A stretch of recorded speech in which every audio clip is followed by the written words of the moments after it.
ay tumutugon sa bilang na 36,663 at sa mga firearms cases ay 2,004.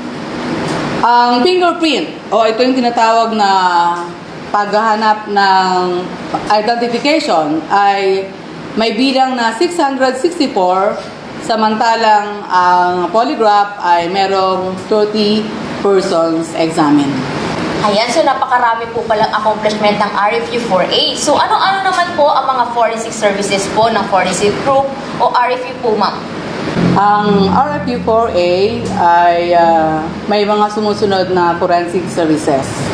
Forensic chemical analysis, firearms examination, physical examination, polygraph examination, medical legal examination, fingerprint examination, DNA examination, question document examination, at nagko-conduct din tayo talaga ng special na crime scene processing na tinatawag natin na scene of the crime operation. At sa panahon ng mga may disaster ay ang disaster victim identification.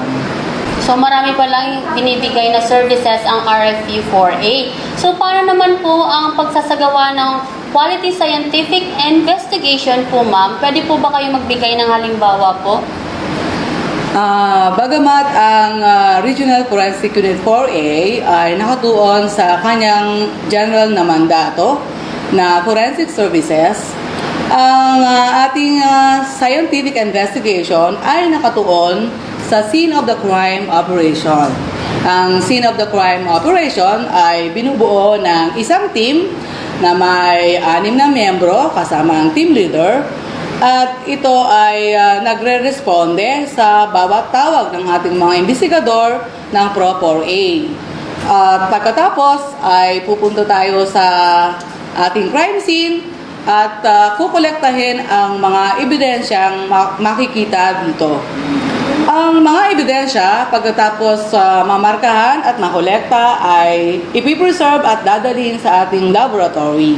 Sa ating laboratory, gaya ng nabanggit ko kanina, ay mayroong 10 forensic services at kung anong nakolektang ebidensya ay isasabit po ng ating SOCO-TL ang request para po sa agarang pag-e-examine ng mga specimen na ito.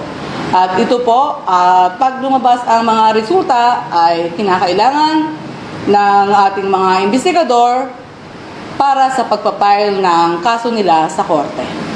So hindi po pala basta-basta ang pagkakandak ng scientific investigation. So next question po, ma'am, ano-ano po naman ang inyong ginagawa upang mapanatili ang integridad ng laboratory examinations at documentation po nito, ma'am?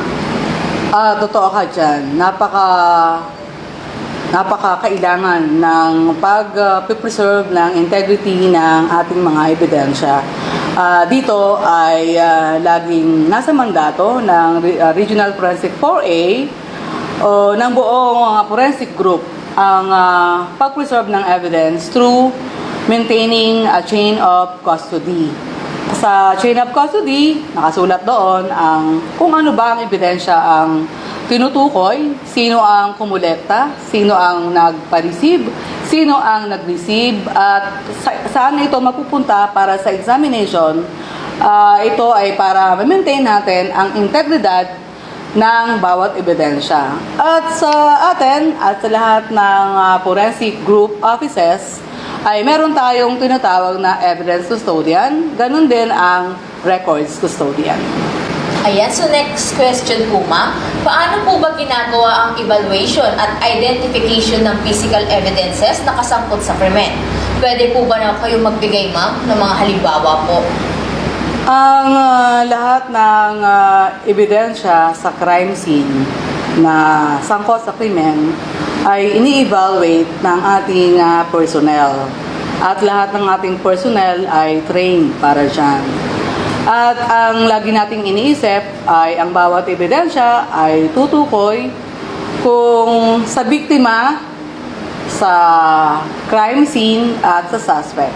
Ibig mong sabihin, ang ating crime scene ang magkakaroon ng link between the victim and suspect.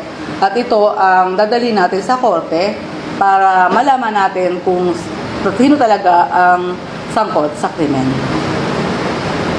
Ayan. So, ma'am, dito po ba sa Region 4A, based po sa inyong karanasan, ay marami po bang nagawang fieldwork o mga scene of crime operations o SOCO po sa inyong personnel? Tayo po ay nakaresponde sa crime scene operation na may kabuang bilang na 795.